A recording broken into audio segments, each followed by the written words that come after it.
Hello friends, तो आज की वीडियो हम बात करने वाले हैं कुछ ऐसे इंजेक्शंस के बारे में जो कि एब्डोमिनल पेन मतलब आपके स्टमक पेन या हम कह सकते हैं पेट दर्द में जो काफ़ी ज़्यादा यूज़ किए जाते हैं। तो आज की इस वीडियो हम जानने वाले हैं। तो चलिए आज का अपना वीडियो स्टार्ट करते हैं। तो सबसे पहले हमें यहाँ पे एक बहुत ही ज़्यादा इंपॉर्टेंट चीज़ यहाँ पे समझनी होगी। और आप एक मेडिकल स्टूडेंट है या आप एक मेडिकल प्रैक्टिशनर हैं तो आपको यहाँ पे एक इंपॉर्टेंट चीज़ यहाँ पे पता होनी चाहिए जो मैं आज आपको यहाँ पे बताने वाला हूँ। तो आपको यहाँ पे देखिए जो इमेज यहाँ पे दिख रही है, तो यहाँ पे आपने काफ़ी सारे पेशेंट्स को देखा होगा कि वो अपने स्टमक में दर्द बताते हैं, कहीं किसी एरिया में बताते हैं, कहीं किसी एरिया में बताते हैं। तो यहाँ पे देखिए मैं आपको यहाँ पे एक चीज़ क्लियर करना चाहूँगा। अगर कोई भी पेशेंट है अगर राइट साइड में ऊपर की साइड में दर्द बता रहा है तो उस कंडीशन में जो उसका पेन होता है या उसके लिवर के कारण हो रहा होगा या आपकी गाल ब्लैडर के कारण या किडनी, इन सारी चीज़ों के कारण अगर वो इस एरिया में बता रहा है दर्द, तो उस कंडीशन में इन सारी कंडीशन ये फॉलो की जाती हैं। और अगर कोई भी पेशेंट है लेफ्ट साइड में बता रहा है तो उस कंडीशन में वो पेन है वो उसके स्टमक के कारण हो सकता है या उसकी पैनक्रियाज के कारण होता है या उसके स्प्लीन या किडनी के कारण हो सकता है। तो यहाँ पर उनके डिसफंक्शन के कारण जो स्टमक पेन हो सकता है और इसी के बेसिस पर जो ट्रीटमेंट उसको पेशेंट को प्रोवाइड कराया जाता है। और यहाँ पे देखिए अगर जो पेन हो रहा है, जैसे कि आपको यहाँ पे जो रेड रेड कलर से जो साइन दिख रहे हैं, अगर इस कंडीशन में और इस जगह पे पेशेंट अगर बता रहा है कि इस जगह पे पेन हो रहा है, तो इस कंडीशन में जो पेन होता है वो इंटेस्टाइन में किसी डिसफंक्शन के कारण या यूटेरस या ओवरीज या यूटेरस जैसी चीज़ों में डिसफंक्शनिंग होने के कारण स्टमक पेन होता है। तो यहाँ पे देखिए अगर कोई भी पेशेंट है इस एरिया में बता रहा है तो इस कंडीशन में आपकी अपेंडिक्स से रिलेटेड प्रॉब्लम हो सकती है या आपकी अपेंडिक्स बढ़ चुकी है। जो हमारी लार्ज इंटेस्टाइन होती है उसकी जो लेंथ बढ़ जाती है तो उसको यहाँ पे अपेंडिक्स बोला जाता है। तो यहाँ पे देखिए जो यहाँ पे एक चीज़ है, और यहाँ पे देखिए ये आपको अगर इस पोर्शन में बताया जा रहा है दर्द तो यहाँ पे ये सारी कंडीशन फॉलो होती हैं। आपको यहाँ पे ये सारी चीज़ें पता होना जरूरी था। जो आप अगर मेडिकल प्रैक्टिशनर है तो आपने काफ़ी सारे पेशेंट्स को देखा होगा कि वो यहाँ पे अलग अलग एरिया में पेन बताते हैं, तो इसके थ्रू हम इजीली आइडेंटिफाई कर सकते हैं। तो हम बात कर लेते कुछ ऐसे कॉजेस के बारे में जिसके कारण जो एब्डोमेनल पेन हो सकता है जो कि नॉर्मली आपको देखा जा सकता है।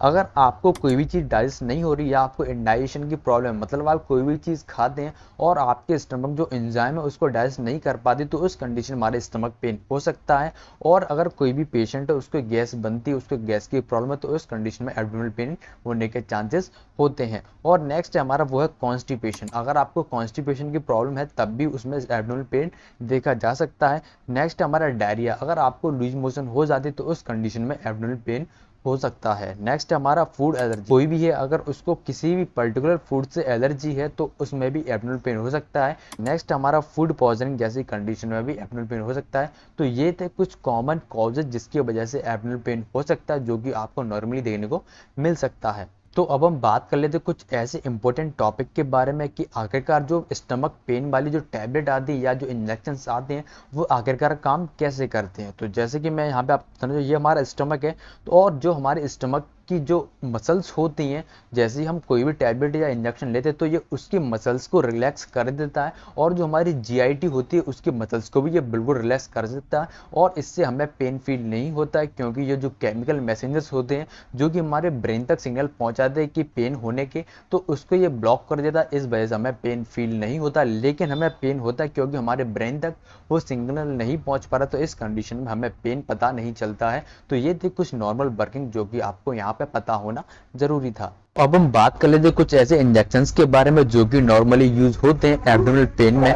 तो जो कि सबसे ज्यादा कॉमन इंजेक्शन है वो हमारा डाइक्लोफेनेक इंजेक्शन जो कि सबसे ज्यादा यूज किया जाता है। तो यहाँ पे अगर आपको नॉर्मली पेन हो रहा है या आपको थोड़ा सा भी दर्द हो रहा है तो उस कंडीशन में आप डाइक्लोफेनेक इंजेक्शन दे सकते हैं। ये पूरा एम्पुल आता है, ये 1 ml में भी आता है, ये 2 ml में, तो जरूरत के अकॉर्डिंग पेशेंट को दिया जाता है। और यहाँ पे ये पूरा एडल्ट के लिए इंजेक्शन आता है। तो ये इंजेक्शन अगर आपके स्टमक में पेन हो रहा है या आपकी बॉडी में पेन हो रहा है या आपके जॉइंट में पेन हो रहा है तो उस कंडीशन में ये काफी यूज किया जाता है और ये बहुत ही ज्यादा कॉमन इंजेक्शन जो कि नॉर्मली डॉक्टर यूज करते ही हैं। नेक्स्ट इंजेक्शन है वो हमारा डाइसाइक्लोमाइन इंजेक्शन जो कि मेफ्टाल एस्पास के नाम से काफी ज्यादा फेमस और काफी ज्यादा यूज भी किया जाता है। अगर आपके स्टमक में पेन हो रहा है, अगर वो पेन आपके डाइक्लोफेनेक साल्ट से कंट्रोल नहीं हो रहा है तो उस कंडीशन में डाइसाइक्लोमाइन साल्ट काफी ज्यादा कारगर होता है और ये काफी सारे डॉक्टर यूज भी करते हैं। अगर आपके स्टमक में पेन हो रहा है या आपको ब्लॉटिंग जैसी कंडीशन है तो उसमें भी ये काफी ज्यादा यूज किया जाता है। ब्लॉटिंग एक ऐसी कंडीशन होती है अगर आपका पेट फूलने जैसी समस्या होती है तो उस कंडीशन में ये इंजेक्शन भी काफी ज्यादा यूज किया जाता है। तो ये थे इसके कॉमन यूज जो कि नॉर्मली इसमें यूज किया जाता है।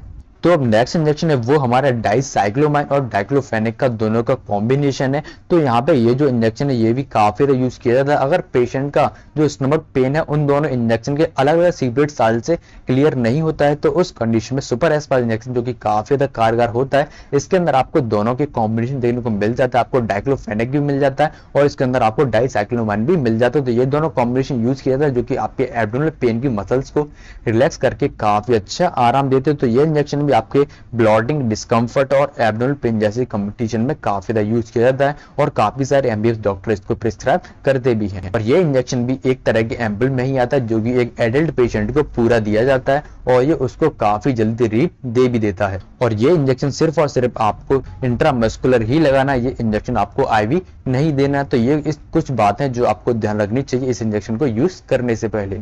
तो अब नेक्स्ट इंजेक्शन है वो हमारा ड्रोटावेरिन इंजेक्शन, जो कि अगर आपका स्टमक पेन उन सारी जो मैंने आपको ऊपर इंजेक्शन बताए उनसे कंट्रोल नहीं होता है तो ये इंजेक्शन भी सबसे ज्यादा यूज किया जाने वाला इंजेक्शन है जो कि इमरजेंसी कंडीशन में भी काफी ज्यादा यूज किया जाता है, जो कि आपके एब्डोमिनल पेन में काफी ज्यादा यूज होता है। और जो कि फीमेल्स होती है उनके मेंस्ट्रुअल पेन में जो पेन होता है तो उस कंडीशन में इसका काफी ज्यादा यूज किया जाता है। अगर आपके स्टमक में पेन हो रहा है, अगर आपकी किडनी में स्टोन है तो उसकी वजह से अगर आपके पेन हो रहा है तो उस कंडीशन में इस इंजेक्शन का काफी ज्यादा यूज किया जाता है, क्योंकि जो इस ड्रोटावेरिन साल्ट है जो मैंने आपको ऊपर इंजेक्शन दिखाया था उनसे काफी ज्यादा कारगर है और काफी ज्यादा यूज भी किया जाता है। और ये हॉस्पिटल्स में सबसे ज्यादा यूज किया जाने वाला इंजेक्शन है जो कि इमरजेंसी कंडीशन में काफी ज्यादा यूज किया जाता है।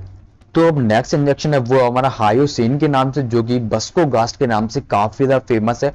और अगर आपका पेन जो भी मैंने आपको ऊपर इंजेक्शन दिखाए हैं उनसे कंट्रोल नहीं होता तो सबसे लास्ट ऑप्शन होता है वो होता है हमारा यही इंजेक्शन। ये इंजेक्शन किसी ना किसी कंडीशन में आपका एब्डोमिनल पेन कंट्रोल कर ही देता है, क्योंकि ये काफी ज्यादा हैवी इंजेक्शन होता है जो कि इमरजेंसी कंडीशन में सबसे ज्यादा यूज किया जाता है। अगर आपका ड्रोटावेरिन साल्ट से कंट्रोल नहीं हो रहा है तो उस कंडीशन में डॉक्टर हायोसिन साल्ट का काफी ज्यादा यूज करते हैं और ये काफी ज्यादा यूजफुल इंजेक्शन भी है जो कि इमरजेंसी कंडीशन में सबसे ज्यादा यूज किया जाता है। जो कि आपके एक्यूट पेन है या आपको सीवियर पेन है तो उस कंडीशन में इस इंजेक्शन का काफी ज्यादा यूज किया जाता है।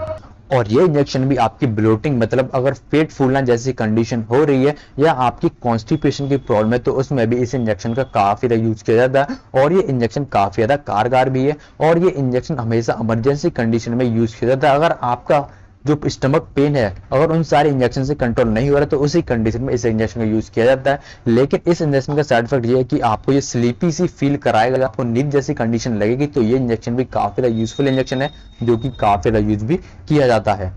तो अब नेक्स्ट है वो हमारा कुछ ऐसे इंजेक्शन जो कि आपके एब्डोमिनल पेन अगर होता है गैस के कारण, अगर आपके स्टमक में गैस बन रही है उसके कारण आपके एब्डोमिनल पेन हो रहा है उस कंडीशन में ये डॉक्टर हैं ये जो इंजेक्शन सबसे ज्यादा यूज किया जाता है वो हमारा पेंटाप्राजोल इंजेक्शन जो कि 40 mg में अवेलेबल होता है, जो कि सबसे ज्यादा यूज किया जाता है। ये इंजेक्शन आप IM और IV रूट दोनों से दे सकते हैं, लेकिन अगर आपको पेशेंट को जल्दी से रिलीफ देना है तो उस कंडीशन में आपको ये IV देना चाहिए। और ये इंजेक्शन एडल्ट के लिए आता है, इंजेक्शन काफी ज्यादा यूजफुल इंजेक्शन भी है। और नेक्स्ट इंजेक्शन है वो हमारा रेंजेडिन इंजेक्शन जो कि अलग अलग कंपनी इसको मैन्युफैक्चर करती हैं और ये इंजेक्शन भी काफी ज्यादा यूज किया जाता है। ये इंजेक्शन आपको एम्बल में भी आता है और ये बैल में भी आता है। तो ये इंजेक्शन भी सबसे ज्यादा यूज किए जाने वाले इंजेक्शन जो कि मैंने आपको यहाँ पे दिखाए हैं। अगर आपका पेन गैस के कारण हो रहा है और वो कंट्रोल नहीं हो रहा है तो उस कंडीशन में ये इंजेक्शन ऐसी कंडीशन में काफी ज्यादा कारगर होते हैं। तो मैंने आपको यहाँ पे सारे इंजेक्शन बताए जो कि एब्डोमिनल पेन में यूज किए जाते हैं, तो उनके कुछ साइड इफेक्ट भी हैं। तो यहाँ पे देखिए, अगर आप ये इंजेक्शन फर्स्ट टाइम लगवाते हैं या आप लगातार इसको कंटिन्यू रखते हैं तो उस कंडीशन में आपको इसके कुछ साइड इफेक्ट देने को मिल सकते हैं। जैसे आपको नोसिया जैसी कंडीशन हो सकती है, आपको वॉमिटिंग भी हो सकती है, आपको नर्वसनेस सी फील होगी, आपको डिजीनेस जैसी कंडीशन हो सकती है और आपको भूख कम लगती है। तो ये थे कुछ कॉमन साइड इफेक्ट जो कि नॉर्मली आपको देखने को मिल सकते हैं किसी भी पेशेंट में। तो उम्मीद करता हूँ आपको ये वीडियो इन्फॉर्मेशन काफी ज्यादा पसंद आई हुई, तो प्लीज वीडियो को लाइक कर दीजिए और ऐसी न्यू अपडेट के लिए चैनल को सब्सक्राइब जरूर कर लीजिए। और आप मुझे कमेंट करके बता सकते हैं कि मैं अगली वीडियो किस टॉपिक पर लाऊं ताकि आपको और नई जानकारी मिल सके।